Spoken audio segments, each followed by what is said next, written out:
राम राम सभी को। कैसे हैं आप सभी? उम्मीद करता हूं आप सभी बहुत अच्छे होंगे और बहुत अच्छे से आप अपनी तैयारी कर रहे होंगे। दोस्तों, आज वाली क्लास में हम करने वाले हैं आपके एचएसएससी ग्रुप डी एग्जाम्स के लिए बड़े ही शानदार क्वेश्चंस मैथ के, क्योंकि जो हमारा टारगेट है कि 15 के 15 क्वेश्चंस हमें ठीक करने हैं, 15 के 15 मार्क्स हैं वो मैथ में लेने हैं, एक भी नंबर हमारा नहीं कटना चाहिए।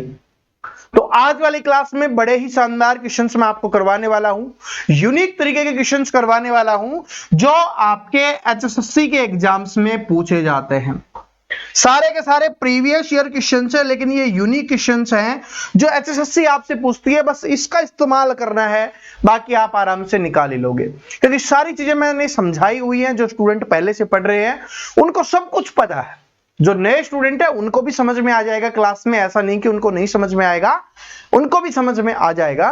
बड़े शानदार और अच्छे यूनिक क्वेश्चंस आपको देखने के लिए मिलेंगे जो एचएसएससी पूछती है।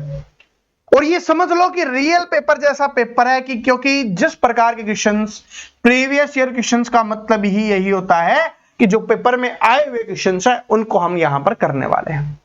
आप भी सोल्व करने की कोशिश करना, जिससे आपको ये लगेगा कि आप रियल पेपर को सोल्व कर रहे हो। क्वेश्चन नंबर अपना पहला है कि एक बिजनेस कॉन्फ्रेंस के अंत में उपस्थित 10 लोगों ने सभी को आपस में एक बार हाथ मिलाया, कुल मिलाकर कितनी बार हाथ मिलाए गए ये अपने को बताना है। कोई बिजनेस कॉन्फ्रेंस चल रही थी और उसके अंत में जब वो समाप्त होने वाली थी तो उस समय 10 लोग उपस्थित थे और सभी ने क्या किया, आपस में हाथ मिलाया है।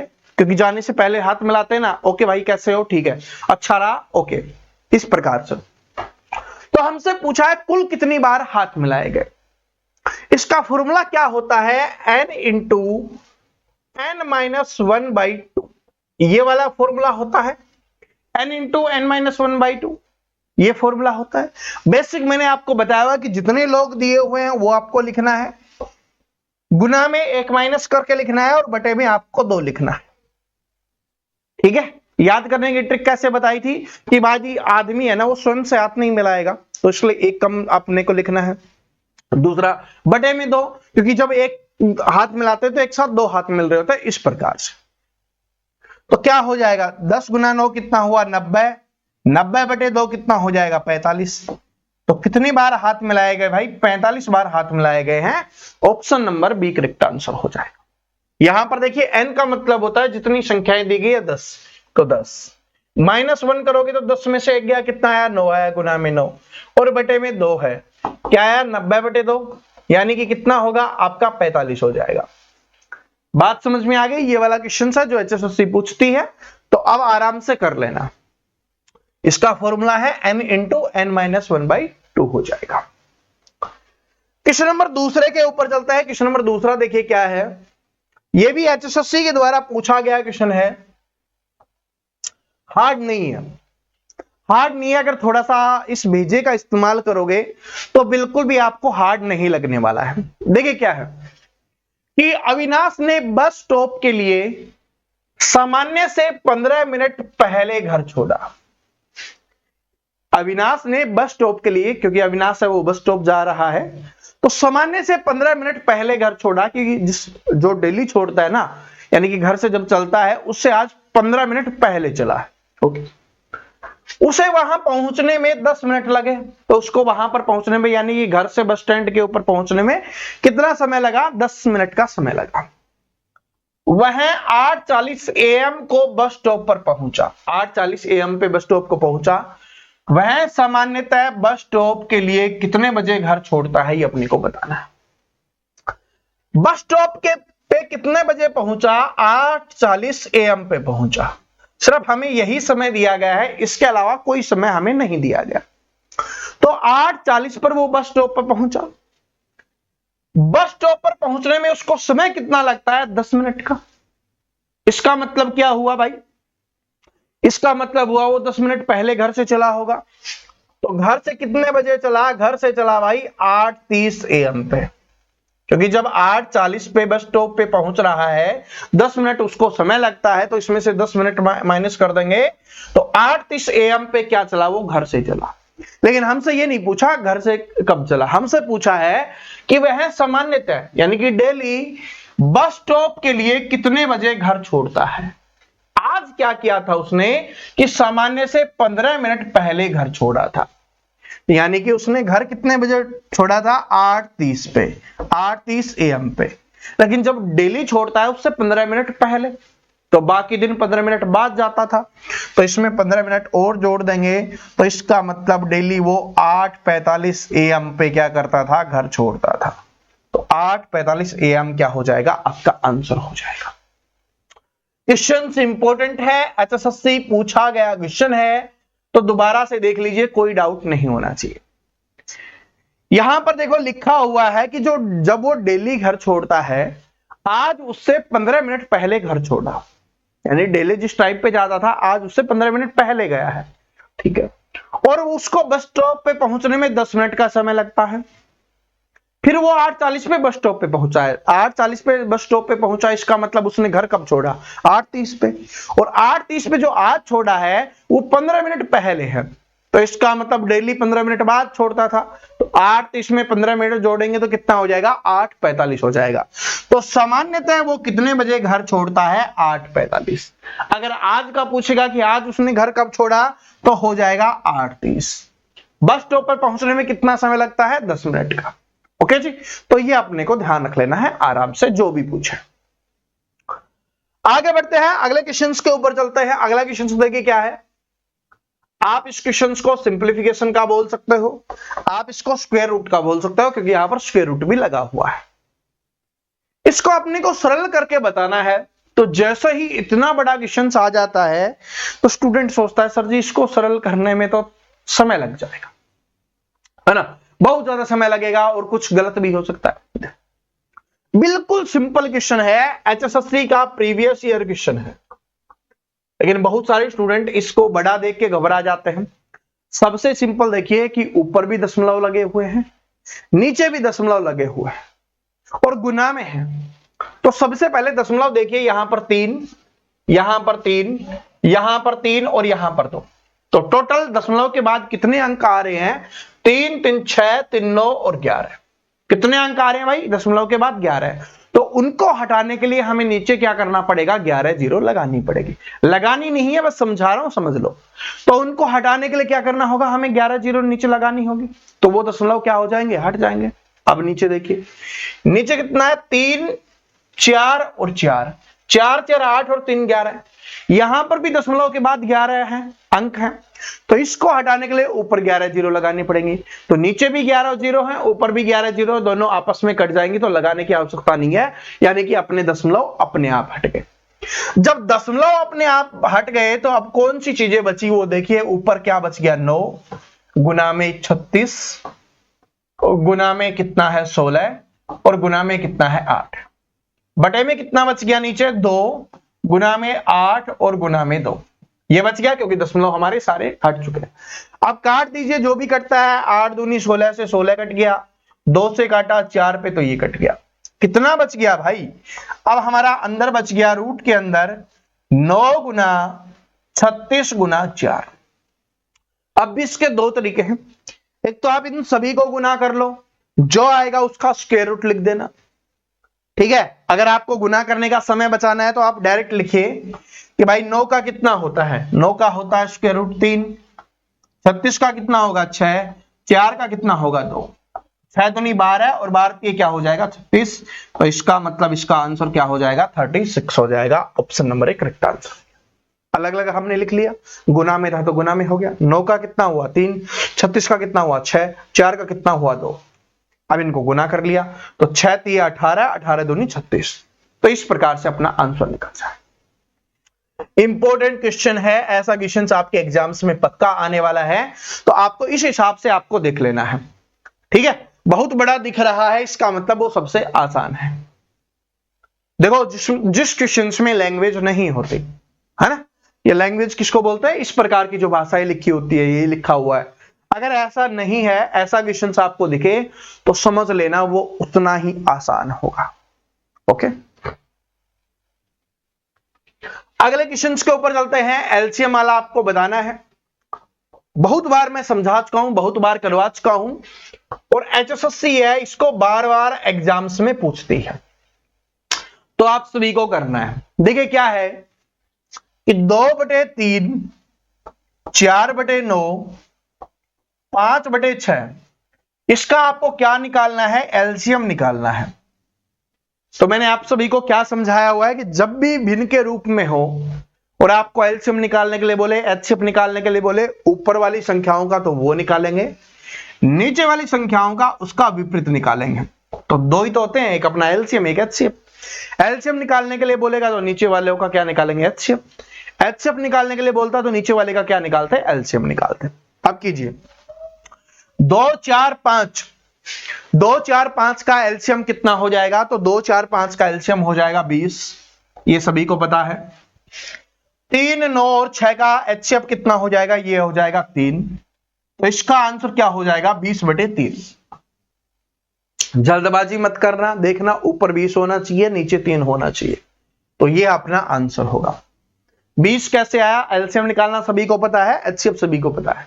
नहीं पता तो बेसिक वाली क्लास देखो, मैंने पूरा टॉपिक बहुत शानदार तरीके से पढ़ाया हुआ है। जिस भी आपको टॉपिक में प्रॉब्लम आती है, मैथ की प्लेलिस्ट का लिंक डिस्क्रिप्शन में दिया हुआ है, वहां से जाके इस क्लास के बाद आप उस टॉपिक को देख सकते हो।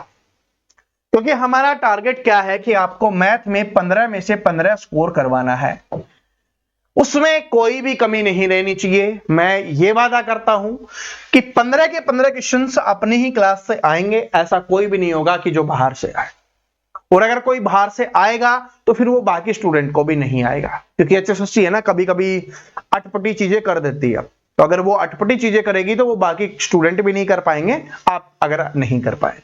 ओके जी। और इसके अलावा एक बात और बता देता हूं, मैं एक ब्रह्मास्त्र लाने वाला हूं, ठीक है जी। मैथ और रीजनिंग के लिए ब्रह्मास्त्र आएगा, टॉपिक वाइज जो अपनी क्लासेस चल रही हैं यूट्यूब पर वो तो सारी चलती रहेंगी, लेकिन एक ब्रह्मास्त्र आएगा उन स्टूडेंट के लिए जो मैथ को बहुत कम समझ पाते हैं, रीजनिंग को बहुत कम समझ पाते हैं, और चाहते हैं सर जी इनमें से 20-22 नंबर अगर हम स्कोर कर ले तो हमारी बात बन जाएगी, तो उनके लिए वो ब्रह्मास्त्र होगा। अभी इसके ऊपर काम चल रहा है, जैसे ही आएगा मैं आपको अपडेट करके बता दूंगा। ओके चलिए, ये वाला क्वेश्चन देखिए क्या है कि 6 लड़कों का शारीरिक भार नियमानुसार दर्ज किया गया, जिसमें 42 kilogram, 72 kilogram, 85 kilogram, 64 kilogram, 54 kilogram और 73 किलोग्राम है। सभी 6 लड़कों का औसत शारीरिक भार ग्राम में कितना होगा, ये अपने को बताना है। क्या बताना है, औसत शारीरिक भार, औसत शारीरिक भार। अब ये औसत शारीरिक भार कैसे निकालते हैं वो आप बताइए। औसत शारीरिक भार है वो कैसे निकाला जाता है, औसत सभी को पता होगा। औसत होता है आंकड़ों का योग बटे आंकड़ों की संख्या। औसत कैसे निकालते हैं, एवरेज कैसे निकालते हैं, आंकड़ों का योग और बटे में हो जाएगा क्या, आंकड़ों की संख्या, आंकड़ों की संख्या। यही क्या होता है, हमारा एवरेज होता है, यानी कि हमारा औसत होता है। आंकड़ों का योग का मतलब होता है जो आंकड़े दिए गए हैं इन सभी को जोड़ना है और बटे में इसकी संख्या को लिखना है। 1, 2, 3, 4, 5 और 6, तो संख्या तो हो गई 6, तो 6 को बटे में लिख देंगे। अब इन सभी का आपको योग करना है, तो जोड़ लीजिए सभी को। जोड़ोगे तो कितना आ जाएगा, आप जोड़ लेना, तो इसका जोड़ आ जाएगा 390। कितना आ जाएगा, 390। अब इसको काटिए तो हमारे पास औसत निकल के आ जाएगा। तो 6 से 6 छंगे 36, कितना बच गया, 3, 6 पंजे 30। क्या यही हुआ भाई, 6 छंगे 36, 3 बच गया, 6 पंजे 30, तो कितना आ गया हमारा यहां पर 65 आ गया। 65 क्या आया, किलोग्राम में दिया गया है, तो 65 किलोग्राम हो जाएगा। लेकिन देखिए हमसे यहां पर पूछा क्या है, लास्ट वाली लाइन को अच्छे से पढ़िए। औसत शारीरिक भार ग्राम में कितना होगा, ग्राम में पूछा है, किलोग्राम में नहीं पूछा। 1 किलोग्राम में कितने ग्राम होते हैं, 1000 ग्राम होते हैं, तो 65 किलोग्राम में क्या होगा, 65 को हम 1000 ग्राम से गुना कर देंगे, तो कितना हो जाएगा भाई, 65,000 ग्राम हो जाएगा। कितना हो जाएगा, 65,000 ग्राम हो जाएगा। तो ऑप्शन नंबर डी क्या होगा, करेक्ट आंसर होगा। यही बात सभी को समझ में आ गई। इस प्रकार से अपने को करना। ठीक है, ये बड़ा सिंपल है, वैसे सभी को पता है, लेकिन ये क्वेश्चन एसएससी द्वारा आया हुआ था तो इसलिए मैंने आपको करवा दिया। अगला क्वेश्चन तो देखिए, ये वाला क्वेश्चन आपके एग्जाम्स में देखने के लिए मिलेगा ही मिलेगा। मिश्रण है वो जरूर पूछा जाता है और ये एसएससी का फेवरेट बना हुआ है पिछले कुछ सालों में है। बहुत ज्यादा हार्ड होता नहीं, बस थोड़ा सा इसका इस्तेमाल करना है भाई। इसका तो इस्तेमाल करना पड़ेगा, बिना इसके इस्तेमाल के बात नहीं बनने वाली। आप सोचोगे कि हाँ रटी रटाई चीजें आ जाएंगी, तो वो नहीं होगा। आपको इसका थोड़ा सा इस्तेमाल करना पड़ेगा और जो मैं ब्रह्मास्त्र लेके आऊंगा उसमें इसका इस्तेमाल करना सिखा दूंगा, है जी। देखिए, मिलावट वाले दुग्ध को 55 लीटर में, यानी कि मिलावट वाला दुग्ध का मतलब होता है दूध, मिलावट वाला दूध है। मिलावट वाले दूध में क्या मिलाते हैं? दूध में पानी मिलाते हैं। कितने लीटर है? 55 लीटर है। मिलावट वाला दूध है 55 लीटर, यानी कि उसमें दूध भी है और दूसरी चीज भी है, जो क्या होगा? पानी होगा। तो दूध और पानी मिलाकर कितना है? 55 लीटर है। दूध तथा पानी का अनुपात कितना है? 7:4 है। तो हम यहां पर लिख लेते हैं अनुपात कितना हो गया? 7:4। और ये किसका है? ये दुग्ध का है। और ये किसका है भाई? पानी का है। ओके जी, दूध और पानी का अनुपात कितना हो गया? 7:4 हो गया। आगे देखिए, मिश्रण का अनुपात कितना है? 7:6 करने के लिए भाई अभी कितना है? 7:4 है, लेकिन करना कितना है? 7:6 करना है। 7:6 करना है, तो कितना पानी और मिलाना पड़ेगा? ठीक है, अब सबसे पहले अनुपात 7:4 दिया गया और टोटल कितना दिया गया है मिश्रण? वो है 55 लीटर। अनुपात कितना है? 7 और 4 11, तो 11 अनुपात बराबर 55 लीटर है। तो 1 अनुपात बराबर कितना हो जाएगा भाई? 5 लीटर हो जाएगा। तो 1 अनुपात बराबर 5 लीटर हो गया, तो यहां से क्या हो जाएगा? 5 को 7 से गुना करेंगे तो 35 लीटर क्या हो गया हमारे पास? दूध हो गया। और 20 लीटर क्या हो गया हमारे पास? पानी हो गया। दोनों को जोड़ो, देखो 55 होगी भाई। 35 लीटर दूध में उसने पहले से ही 20 लीटर पानी मिला रखा है, लेकिन लालची दूधिया है, उसका मन नहीं भर रहा, वो चाहता है और दूध में और पानी मिलाए। ठीक है, तो क्या करता है वो? अब 7:6 में करना चाह रहा है। ऐसे क्वेश्चंस में हमें देखना है भाई, ये हमें पता चल गया ये 35 लीटर दूध है, 20 लीटर पानी है, लेकिन अब क्या करना है? कितना पानी और मिलाना पड़ेगा? यानी कि पानी मिला रहा है, दूध नहीं। तो दूध क्या रहेगा? सेम रहेगा। दूध में कोई बदलाव नहीं होगा। तो दूध कितना रहेगा हमारा? 35 लीटर था तो 35 ही लीटर रहेगा। और अनुपात में कितना है? 7। तो जब 7 अनुपात में है 35 लीटर, तो 1 अनुपात बराबर क्या हो जाएगा? वही 5, आपका 5 लीटर हो जाएगा। यहां पर पानी कितना है? 6 अनुपात, तो 6 को 5 से गुना करोगे तो हमें पानी कितना चाहिए? अब 30 लीटर पानी चाहिए। 20 लीटर हमारे पास पहले से अवेलेबल है, 30 लीटर चाहिए, तो अब नया कितना मिलाना पड़ेगा? 10 लीटर। तो ऑप्शन नंबर 1 करेक्ट आंसर हो जाएगा। क्या ये बात सभी को समझ में आ गई? ऐसे अपने को करना है। यहीं पे इस क्वेश्चन को देखिए क्या है, आराम से देखना। 55 लीटर मिश्रण है, 7 और 4 का अनुपात है, तो 11 अनुपात बराबर 55 लीटर, 1 अनुपात बराबर 5 लीटर। दूध कितना हो गया? 7 अनुपात, तो कितना हो जाएगा आपका? 35 लीटर। ठीक है, अब दूध में बदलाव नहीं हो रहा, पानी और मिलाना है। तो यहां पर भी दूध क्या है? 7 अनुपात है, तो 7 अनुपात बराबर दूध कितना? 35 लीटर। 1 अनुपात बराबर 5 लीटर, 5 को इससे गुना करो तो कितना आ जाएगा? 30 लीटर। यानी कि 30 लीटर हमें पानी चाहिए, और पहले कितना था? 20 लीटर। 4 को 5 से गुना करेंगे 20, पहले 20 लीटर था, अब चाहिए कितना? 30 लीटर। तो कितना और मिलाना पड़ेगा? 10 लीटर और मिलाना पड़ेगा। इस प्रकार से ये हमारा आंसर हो जाएगा 10 लीटर। ओके, ये बार बार पूछे जाने वाला एचएससी का वर्तमान का फेवरेट क्वेश्चन है, तो इसको अच्छे से याद कर लेना, समझ लेना। आगे देखिए, 8 वर्षों में एक राशि 45,000 साधारण ब्याज पर 77,400 रुपए हो जाती है। प्रति वर्ष ब्याज की दर कितनी है, ये अपने को बताना है। देखो, इसको कई तरीके हैं, एक आप फॉर्मूले से कर सकते हो, एक अपना सिंपल वाला तरीका है, आप उससे कर सकते हो कि भाई 8 सालों में कोई राशि 45,000 रुपए से 77,400 हो गई, तो इसका मतलब ब्याज कितने का मिला वो निकालते हैं। तो किस प्रकार से निकालोगे? 77,400 हो गई, ये मिश्र धन है, इसमें से मूलधन माइनस कर दें जो कितना है आपका 45,000 है, तो हमारे पास क्या आ जाएगा? ब्याज निकल के आ जाएगा। तो यहीं पे आप माइनस कर दीजिए, कीजिए, यहीं पे आप माइनस कीजिए, कितना हो जाएगा भाई? लास्ट में 2 जीरो है तो 2 जीरो, फिर कितना आ गया? 4 आ गया, फिर कितना आ गया? 2 आ गया, और फिर कितना आ गया? 3। यानी कि 32,400 रुपए क्या मिले? ब्याज के रूप में मिले, है जी। अब क्या कर सकते हो? एक अपना जो फॉर्मूला होता है, क्या होता है साधारण ब्याज का, कि साधारण ब्याज बराबर, यानी कि यहां पर लिख देते हैं, साधारण ब्याज बराबर मूलधन गुना दर गुना समय बटे 100। यही हमारा फॉर्मूला होता है। हमारे पास सब कुछ है, ब्याज भी है, ये निकल गया, मूलधन भी है 45,000, दर हमें निकालनी है, समय भी दिया हुआ है 8 वर्ष का, और 100 भी। इन सभी को सोल्व करके आप आंसर निकाल सकते हो।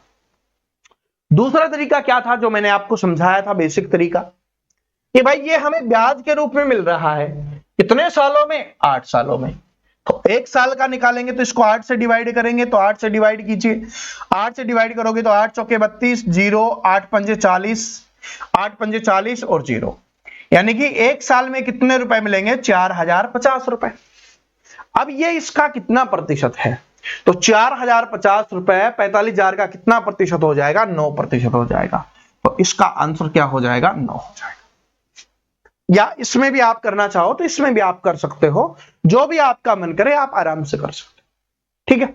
और जिनको नहीं पता ये कैसे हो गया, साधारण ब्याज वाली क्लास देखना, जो प्लेलिस्ट दी हुई है उसमें आपको क्लास का लिंक मिल जाएगा, ठीक है। आपके एचएसएससी ग्रुप डी एग्जाम्स के लिए ही अभी हाल ही में ही करवाई हुई क्लास है, लगभग 1 महीना नहीं हुआ होगा, तो उसमें आप देख सकते हो।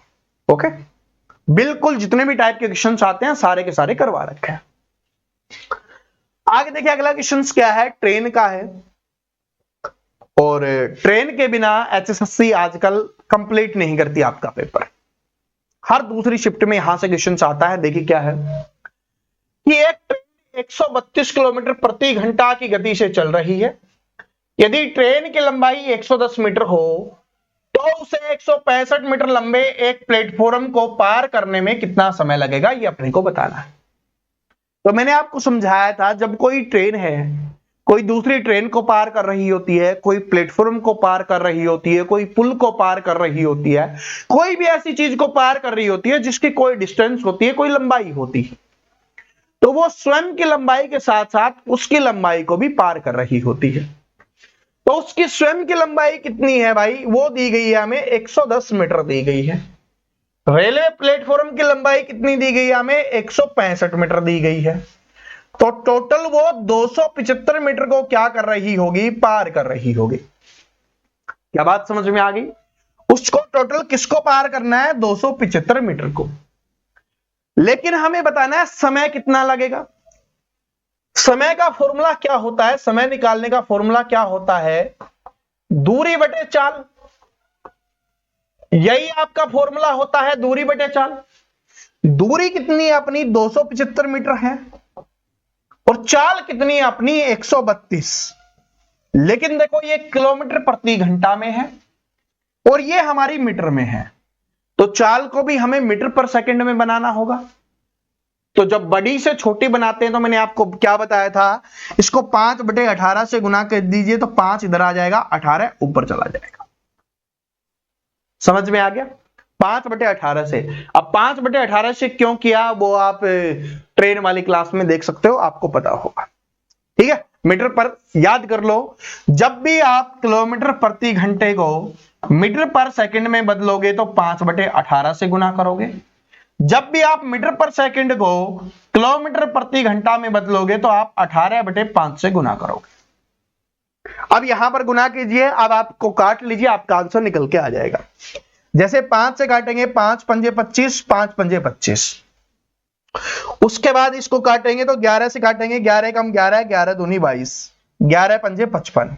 और कट रहा है 6 दूनी 12, 6 तिये 18। कितना आ गया? 5 तिये 15/2। 15/2 कितना होता है? 7.5। तो इसका आंसर हो जाएगा 7.5 सेकेंड। यानी कि उसको पार करने में कितना समय लगने वाला है? 7.5 सेकेंड का समय लगने वाला है। बस आपको जो मेनली ध्यान रखना था वो ये वाला कि 5/18। इसके अलावा ये कि भाई जब भी कोई प्लेटफॉर्म को पार करती है, पुल को पार करती है, दूसरी ट्रेन को पार करती है, तो स्वयं के लंबाई के साथ साथ उसके लंबाई को भी वो पार कर रही होती। तो दोनों को जोड़ा, 275 आया। उसको दूरी होगी, हमारी चाल थी वो जो दिया हुआ था उसको मीटर पर सेकंड में बदल के हमने कर दी। आप यहां पर अलग से भी कर सकते हो कि भाई 132 को 5/18 लिख के आप इसको सोल्व करके बटे में भी लिख सकते हैं, लेकिन कैलकुलेशन यहां भी करनी तो हम डायरेक्ट लिख देते हैं, हमारे लिए आसान बन जाता है कि पहले यहां करोगे फिर इधर लिख के फिर दोबारा करोगे, तो इसलिए ठीक है, क्योंकि समय बचाना जरूरी है, क्योंकि बहुत सारे स्टूडेंट ऐसे होते हैं जिनका एग्जाम ही पूरा नहीं हो पाता। अब ये वाला क्वेश्चन देखिए क्या है, अच्छा क्वेश्चन है, अलग अलग प्रकार से पूछा जाता है, लेकिन एचएसएससी ने पिछली बार 2021 में ये क्वेश्चन पूछा गया था। क्या था कि 3 घंटे 40 मिनट का एक अंतराल 3 घंटे 45.5 मिनट के तौर पर गलत अंकित हुआ, तो त्रुटि का प्रतिशत क्या होगा, ये अपने को बताना है। त्रुटि का मतलब होता है गलती। इसमें कभी क्या होता है, स्टूडेंट के नंबर हैं उनको गलत पढ़ लिया जाता है, कभी कोई भी आंकड़े को गलत पढ़ लिया जाता है, तो उसमें पूछा जाता है कि कितनी त्रुटि हुई है, कितनी गलती हुई। अब देखो 3 घंटे 40 मिनट पढ़ना था, ये सही था, लेकिन उसको कितना पढ़ लिया, 3 घंटे 45 मिनट और 45.5, तो इसका मतलब कितना ज्यादा पढ़ा है, 5.5। क्या बात समझ में आई भाई? देखो 3:40 से 3:45.5 पढ़ा है, तो इसका मतलब कितना ज्यादा, 40 से कितना ज्यादा है ये 5.5, तो 5.5 ज्यादा पढ़ा गया। अब हमें प्रतिशत में निकालना है कि कितने प्रतिशत की त्रुटि हुई है। अगर वैसे पूछा होता तो 5.5 मिनट की त्रुटि हुई है, लेकिन प्रतिशत में पूछा है, तो टोटल कितनी थी, पहले इनको आपको मिनट में बनाना पड़ेगा, क्योंकि ये 5.5 क्या आई है, मिनट में आई है, तो इसको भी हमें मिनट में बनाना पड़ेगा। 1 घंटे में 60 मिनट होती है, तो 3 घंटे में 180 मिनट हो जाएंगी, और प्लस में 40 मिनट ये हैं, तो टोटल कितनी हो गई, 220 मिनट हो गई हमारी। तो बटे में क्या लिखेंगे, 220 मिनट में लिखेंगे, और प्रतिशत चाहिए तो गुना में 100, क्योंकि प्रतिशत लगाना है तो गुना में 100 करना होगा। दशमलव हटाने के लिए बटे में 10 आ गया, यहां से हट गया। अब काट दीजिए, 5 से काटोगे या 11 से काटोगे तो 11 पंजे 55, 11 से काटोगे तो 11 दूनी 22 और 0, वैसे डायरेक्ट भी कट जाता है ये 4 पे। 5 से काटोगे तो 5 चौके 20। अब देखिए क्या है, 1 0 से 1 0 कैंसिल, 2 से काटोगे 2 2 और 2 से काटोगे 5, कितना आ गया, 5/2। 5/2 मतलब 2.5%। तो कितने प्रतिशत की त्रुटि हुई है, 2.5% की त्रुटि हुई है। त्रुटि का मतलब क्या होता है, त्रुटि का मतलब होता है गलती, कितनी मिस्टेक हुई है वो हमें बतानी होती है। ठीक है जी, तो ऐसे इस क्वेश्चन को हमें करना होता है, और ये एचएसएससी है पूछती है, आजकल पूछने लग गई है। ठीक है, तो हमने को हर प्रकार से, क्योंकि मैंने आप सभी से वादा किया है कि मैथ के 15 क्वेश्चन हमको क्या करने हैं, ठीक करने हैं, जो हमारी ही क्लासेस से आपको देखने के लिए मिलने वाले हैं। ठीक है जी, आगे बढ़ते हैं, अगला क्वेश्चन देखिए क्या है। तो ये आप सभी के लिए होमवर्क क्वेश्चन है, आप सभी स्टूडेंट इसका आंसर करके बताएंगे। और ये क्वेश्चंस मैंने मैथ की जो पिछली 1-2 क्लासेज हुई थी उनमें ये क्वेश्चंस मैंने करवा दिया था। ठीक है, 1-2 क्लासेज पहले करवाया था, तो आप सभी का ये होमवर्क क्वेश्चन है, आप सभी है वो कमेंट करके इसका आंसर बताएंगे, और साथ में कमेंट करके ये भी बताएंगे आज वाले क्वेश्चंस कैसे लगे, आज वाली क्लास कैसे लगी, कौन से टॉपिक में आपको प्रॉब्लम है। जो भी टॉपिक में आपको प्रॉब्लम है नीचे मैथ वाली प्लेलिस्ट दी हुई है, वहां से जाके आप देख सकते हो। ठीक है जी, तो बस पढ़ना स्टार्ट कर दीजिए, अब समय आ गया है, अब जल्दी ही आपके सारे एग्जाम्स है वो स्टार्ट हो जाएंगे, तो हमारी क्लासेज भी है वो शानदार आपको देखने के लिए मिलने वाली है। जितने भी नए स्टूडेंट आए हैं हमसे पढ़ना चाहते हैं, जिसने अभी तक चैनल को सब्सक्राइब नहीं किया, तो चैनल को सब्सक्राइब करके बेल आइकन को प्रेस कर लेना, ताकि आने वाली सभी क्लासेज आपको मिलते रहे। मिलते हैं नेक्स्ट वीडियो में, तब तक हंसते रहिए, मुस्कुराते रहिए, पढ़ते रहिए। राम राम सभी को।